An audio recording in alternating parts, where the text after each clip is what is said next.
In this video I'm going to show you how to remove horizontal lines in Google Docs. So basically what we have is two types of horizontal lines. We have a single horizontal line like this, that is the standard option, which you add through the insert option like the horizontal line, but we also have a customized option like you insert through the layout section and paragraph styles and border and hatching.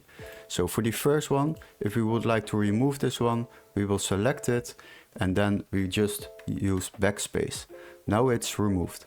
But the next one is a little bit more tricky. If you would like to remove the customized line, then you can go to layout and back to paragraph styles, borders and hatching, and now you will deselect the bottom edge. That is the position of the customized horizontal line. Click on it, apply, and now you have successfully removed horizontal lines in Google Docs.